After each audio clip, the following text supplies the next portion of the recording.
ನೋಡಿ, ಮುಖ್ಯಮಂತ್ರಿಗಳ ಮನೆಗಾಗಿ ಬಡ ವ್ಯಾಪಾರಿಗಳನ್ನ ಎತ್ತಂಗಡಿ ಮಾಡುವಂತಹ ಕೆಲಸ ಆಗ್ತಾ ಇದೆ ಅನ್ನುವಂತಹ ಪ್ರಶ್ನೆ ಈಗ ಮೂಡ್ತಾ ಇದೆ.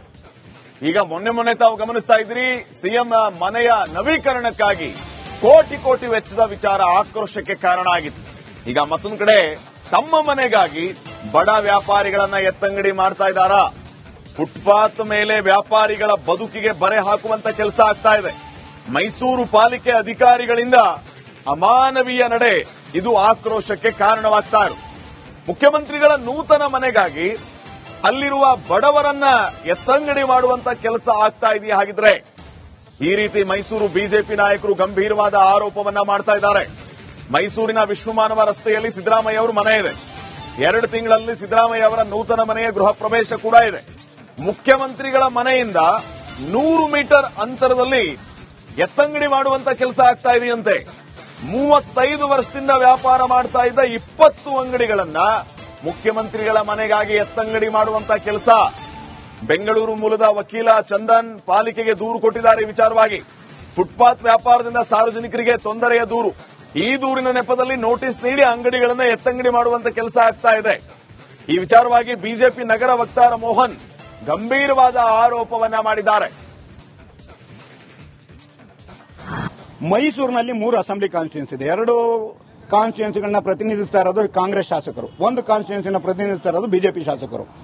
ಬಿಜೆಪಿ ಶಾಸಕರು ಇರೋ ಕಡೆ ಮಾತ್ರ ಇವರು ಕಾನೂನುಗಳನ್ನ ಚಾಲೂ ಮಾಡ್ತಾ ಇದ್ದಾರೆ. ಅದರಲ್ಲೂ ಈ ವಿಶ್ವಮಾನವ ಜೋಡಿ ರಸ್ತೆ 4 ಪಥದ ರಸ್ತೆ. ಈ 4 ಪಥದ ರಸ್ತೆಯಲ್ಲಿ 15 ಅಡಿ ಅಗಲದ ಫುಟ್ಪಾತ್ ಇದೆ. ಬರೀ 12 ಜನ ತರಕಾರಿ ಮಾರ್ತಾರೆ ಬೆಳಗ್ಗೆ 7 ರಿಂದ 10 ತನಕ. ಯಾವ ತೊಂದರೆ ಆಗುತ್ತೆ? ಮಠ ಮಧ್ಯಾಹ್ನ ಅಥವಾ ಸಂಜೆ ಹೊತ್ತಿನಲ್ಲೂ ಸಹ ಜನ ಓಡಾಡಲ್ಲ ಫುಟ್ಪಾತ್ನಲ್ಲಿ. ಅತಿ ವಿರಳವಾಗಿ ಓಡಾಡ್ತಾರೆ. ಅತಿ ಹೆಚ್ಚು ಓಡಾಡೋ ಸಾರ್ವಜನಿಕರು ಫುಟ್ಪಾತ್ನ ಉಪಯೋಗಿಸೋದು ಸಹಜವರ ರಸ್ತೆಯಲ್ಲಿ. ಅಲ್ಲಿ ಯಾತಿಗಿನ್ನ ಚಾಲೂ ಮಾಡಲ್ಲ? ಫುಟ್ಪಾತ್ನಲ್ಲಿ ವ್ಯಾಪಾರ ಮಾಡಬಾರದು, ಸಾರ್ವಜನಿಕರಿಗೆ ಫುಟ್ಪಾತ್ ಇಡಬೇಕು, ನಮ್ದು 2 ಪ್ರಶ್ನೆ ಇಲ್ಲ, ಅದು ಕರೆಕ್ಟ್. ಆದ್ರೆ ಈ ಕಾನೂನು ಮೈಸೂರಿನಾದ್ಯಂತ ಚಾಲೂ ಆಗಬೇಕು. ಯಾವುದೋ ಇವ್ರು ಸೆಲೆಕ್ಟಿವ್ ಆಗಿ ಒಂದು ರೋಡ್ ಮಾಡಬಾರ್ದು. ಯಾಕೆ ಈ ರೋಡ್ನಲ್ಲಿ ಸಿದ್ದರಾಮಯ್ಯನವ್ರ ಮನೆ ಬರುತ್ತೆ ಅಂತನಾ? ಈ ರೈಟ್ ಇನ್ಫಾರ್ಮೇಶನ್ ಕಮಿಷನರ್ ಅಥವಾ ಯಾರೋ ಇದಾರಲ್ಲ ಅಧಿಕಾರಿಗಳು, ಅವ್ರುಗಳ ಮನೆ ಇದೆ ಅಂತನಾ? ಅಧಿಕಾರಿಗಳಿಗೋಸ್ಕರ ಕೆಲಸ ಮಾಡ್ತಿದ್ರು, ಸಾರ್ವಜನಿಕರಿಗೋಸ್ಕರ ಕೆಲಸ ಮಾಡ್ತಿದ್ರು, ಅದನ್ನ ಸ್ಪಷ್ಟೀಕರಣ ಕೊಡ್ಬೇಕು. ಇವ್ರಿಗೆ ಇಷ್ಟ ಬಂದಂಗೆ ಕಾನೂನು ಜಾಗಗಳು ಮಾಡಕ್ ಬರಲಿಲ್ಲ ಎಂದು ಬೀದಿ ಬದಿ ವ್ಯಾಪಾರಿಗಳಿಗೆ ಸರ್ಕಾರದಿಂದ ಸಾಲ ಕೊಡ್ತಿದ್ದಾರೆ. ಈಗ ಅವ್ರು ಸಾಲ ತೀರ್ತಿದ್ರೆ ಅವ್ರ ಕತೆ ಏನಾಗುತ್ತೆ? ನೀವು ಕೂಡ ಸಾಲ ಕೊಡ್ಸಿದ್ರೆ ಸರ್? ನಾನೇ ಇವ್ರಿಗೆಲ್ಲ 10,000 ರೂಪಾಯಿ ಸಾಲ ಕೊಡ್ಸಿರೋದು. PM ಸ್ವನಿಧಿ ಯೋಜನೆಯಿಂದ ಸಾಲ ಕೊಡ್ಸಿದ್ದೀನಿ. ಇವ್ರು ನಾಳೆ ಕಡ್ದಿದ್ರು ಮೈಕ್ರೋ ಫೈನಾನ್ಸ್ ಕಿರುಕುಳಗೊಳಗಾದಂಗೆ ಬ್ಯಾಂಕ್ನವ್ರು ಕಿರುಕುಳ ಕೊಟ್ಟು ಇವರು ಅದೇ ಕತೆ ಆಗುತ್ತೆ. ಯಾಕಂದ್ರೆ ನೀವು ಕೂಡ ಸಿಎಂ ಮನೆ ಇರೋ ಕಾರಣಕ್ಕೆ ಈ ರೀತಿ ಆಗ್ತಿದೆ ಹೇಗೆ ಸರ್ ಅಂತ? ಖಂಡಿತ ಅನುಮಾನನೇ ಬೇಡ. ಇವ್ರೇನ್ ಸಿಎಂನವ್ರನ್ನ ಒಲಿಸ್ಕೋಬೇಕು. ಸಿಎಂ ಅವ್ರ ಸೂಚನೆನೂ ಬಂದಿರಬಹುದು, ನಂದೇನು ಗೊತ್ತಿಲ್ಲ. ಅದು ಮೈಸೂರಿನಲ್ಲಿ 3 ಸಿಎಂ ಸಿದ್ದರಾಮಯ್ಯನವರು ಮೈಸೂರಿನ ವಿಶ್ವಮಾನವ ರಸ್ತೆಯಲ್ಲಿ ನೂತನವಾದಂತಹ ಮನೆಯನ್ನ ಕಟ್ಟಿಸ್ತಾ ಇದ್ದಾರೆ. ಆ ಮನೆಗೆ ಹೋಗುವಂತಹ ರಸ್ತೆ ಏನಿದೆ ವಿಶ್ವಮಾನವ ರಸ್ತೆಯಲ್ಲೂ ಕೂಡ ಏನು ರಸ್ತೆ ಬದಿಯ ವ್ಯಾಪಾರಿಗಳೀಗ ದೊಡ್ಡ ಮಟ್ಟದ ಶಾಕ್ ಎದುರಾಗಿರುವಂತದ್ದು. ಈಗ ಕೂಡ ಈ ರಸ್ತೆ ಬದಿಯಲ್ಲಿ ಯಾರು ಕೂಡ ವ್ಯಾಪಾರವನ್ನು ಮಾಡಬಾರದು ಅಂತೇಳಿ ಈಗಾಗಲೇ ಪಾಲಿಕೆಯಿಂದ ನೋಟಿಸ್ ಬಂದಿದೆ. ನನಗೆ ಸದ್ಯ ವಿಶ್ವಮಾನವ ರಸ್ತೆ ಜೋಡಿ ರಸ್ತೆಯಲ್ಲಿ ಇದ್ದೇನೆ. ಈ ರಸ್ತೆ ಸುಮಾರು 25-30 ವರ್ಷಗಳ ಹಳೆಯ ರಸ್ತೆಯಾಗಿದೆ. ಸುಮಾರು 100 ಅಡಿ ಉದ್ದ ಅಗಲ ಇರುವಂತಹ ರಸ್ತೆ ಇದು. 2 ಬದಿಯಲ್ಲೂ ಕೂಡ ದೊಡ್ಡ ಮಟ್ಟದ ಪಾರ್ಕಿಂಗ್ ಅಂದರೆ ಫುಟ್ಪಾತ್ಗಳಿದೆ.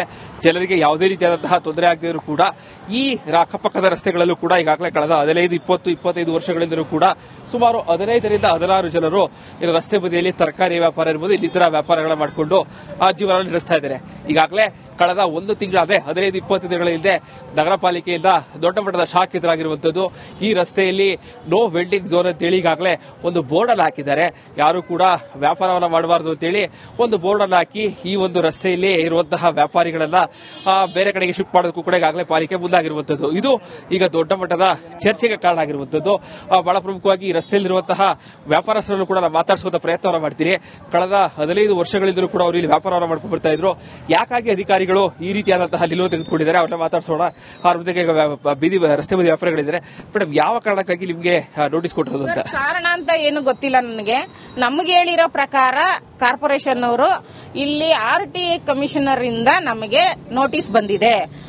ಅವರು ಖಾಲಿ ಮಾಡಿಸಿ, ಈ ರೋಡಲ್ಲಿ ಟ್ರಾಫಿಕ್ ಜಾಸ್ತಿ ಇದೆ, ಪಬ್ಲಿಕ್ ತೊಂದರೆ ಆಗ್ತಾ ಇದೆ, ಮತ್ತೆ ವಾಕ್ ಮಾಡೋರಿಗೆ ತೊಂದರೆ ಆಗ್ತಾ ಇದೆ ಅಂತ ಹೇಳಿ ಕಂಪ್ಲೇಂಟ್ ಬಂದಿದೆ ಅಮ್ಮ. ಅದರಿಂದ ನೀವು ಇಲ್ಲಿಂದ ಜಾಗ ಖಾಲಿ ಮಾಡಿ, ನಿಮ್ಗೆ ಬದಲಿ ಜಾಗ ಕೊಡ್ತೀನಿ ಅಂತ ಹೇಳಿ ಗದಾಧರ ಸರ್ಕಲ್ ಅಲ್ಲಿ ಜಾಗ ಕೊಟ್ಟಿದ್ರು ಸರ್. ಅಲ್ಲಿ ತುಂಬಾ ಬಿಸಿಲಿದೆ, ನಮ್ ಕೈಯಲ್ಲಿ ತಡ್ಕೊಳಕ್ಕಾಗಲ್ಲ, ಏನು ಅನುಕೂಲಗಳಿಲ್ಲ ಅಲ್ಲಿ. ಕೊನೆಗೆ ನಾವೇ ಒಂದ್ 5,000 ಖರ್ಚು ಮಾಡಿ ಮಣ್ಣೆಲ್ಲ ಹಾಕ್ಸಿ ಹೆಂಗೋ ಸೆಟ್ ಮಾಡ್ಕೊಂಡಿದ್ವಿ. ತಡ್ಕೊಳಕ್ಕಾಗಿಲ್ಲ, 1 ತಿಂಗಳಿಂದ ಬಿಸಿಲು, ವ್ಯಾಪಾರ ಇಲ್ಲ. ನಾವು ಸಾಲ ಕಟ್ಟಬೇಕು, ಲೋನ್ ತಗೊಂಡಿದೀವಿ, ಲೋನ್ಗಳು ಕಟ್ಟಬೇಕು ನಾವು. ಅದಕ್ಕೋಸ್ಕರ ವ್ಯಾಪಾರ ಇಲ್ಲ ಅನ್ಬಿಟ್ಟು ನಾವು MLA ಸಾಹೇಬ್ರ ಹತ್ರ ಹೋದ್ವಿ. ನಮಗಿದೊಂದು ಪರಿಹಾರ ಕೊಡಿ, ಇದಕ್ಕೇನಾದ್ರು ಅಂತ ಕೇಳ್ಕೊಂಡ್ವಿ. ಕೇಳಿದ್ದಕ್ಕೆ ಅವರು ಸರಿ ಆಯ್ತು ನೋಡ್ತೀನಮ್ಮ, ಬಂದು ನಾನು ನೋಡ್ಬಿಟ್ಟು ಆಮೇಲೆ ಇದ್ ಮಾಡ್ತೀನಿ ಅಂದ್ರು. ಮೊನ್ನೆ ಮಂಗಳವಾರ ಇಲ್ಲಿಗೆ ಬಂದ್ರು ಸರ್ ಅವರು, MLA ಸಾಹೇಬ್ರೆ ಬಂದು ನೀವು 5 ಜನ ಮಾತ್ರ ಇಲ್ಲಿರಿ, ಇನ್ನು ಮಿಕ್ಕದವ್ರಿಗೆ ಇಲ್ಲಿ ಬೇಡ, ಅವಾಗ ಯಾರಿಗೂ ತೊಂದರೆ ಆಗೋದಿಲ್ಲ, ಅದಕ್ಕೋಸ್ಕರ ನೀವು ಮಾತ್ರ ಇಲ್ಲಿ ವ್ಯಾಪಾರ ಮಾಡ್ಕೊಳ್ಳಿ, ನಾನು ಅವ್ರ ಹತ್ರ ಮಾತಾಡ್ಕೋತೀನಿ ಅಂತ ಹೇಳ್ಬಿಟ್ಟು ನಮ್ಮ 5 ಜನನ್ನ ಇಲ್ಲಿ ಇರಿಸಿದ್ದಾರೆ ಸರ್. ಕ್ಯಾಮರಾ ಪರ್ಸನ್ ಸಚಿನ್ ಜೊತೆಗೆ ವಿನೋದ್ ಪಡೋರ್, ರಿಪಬ್ಲಿಕ್ ಕನ್ನಡ, ಮೈಸೂರು. ನೋಡಿ, ಮುಖ್ಯಮಂತ್ರಿಗಳ ಮನೆಗಾಗಿ ಬಡ ವ್ಯಾಪಾರಿಗಳನ್ನ ಎತ್ತಂಗಡಿ ಮಾಡುವಂತಹ ಕೆಲಸ ಆಗ್ತಾ ಇದೆ ಅನ್ನುವಂತಹ ಪ್ರಶ್ನೆ ಈಗ ಮೂಡ್ತಾ ಇದೆ. ಈಗ ಮೊನ್ನೆ ತಾವು ಗಮನಿಸ್ತಾ ಇದ್ರಿ, ಸಿಎಂ ಮನೆಯ ನವೀಕರಣಕ್ಕಾಗಿ ಕೋಟಿ ವೆಚ್ಚದ ವಿಚಾರ ಆಕ್ರೋಶಕ್ಕೆ ಕಾರಣ ಆಗಿತ್ತು. ಈಗ ಮತ್ತೊಂದು ಕಡೆ ತಮ್ಮ ಮನೆಗಾಗಿ ಬಡ ವ್ಯಾಪಾರಿಗಳನ್ನ ಎತ್ತಂಗಡಿ ಮಾಡ್ತಾ ಇದ್ದಾರಾ? ಫುಟ್ಪಾತ್ ಮೇಲೆ ವ್ಯಾಪಾರಿಗಳ ಬದುಕಿಗೆ ಬರೆ ಹಾಕುವಂತ ಕೆಲಸ ಆಗ್ತಾ ಇದೆ. ಮೈಸೂರು ಪಾಲಿಕೆ ಅಧಿಕಾರಿಗಳಿಂದ ಅಮಾನವೀಯ ನಡೆ, ಇದು ಆಕ್ರೋಶಕ್ಕೆ ಕಾರಣವಾಗ್ತಾ ಇರು.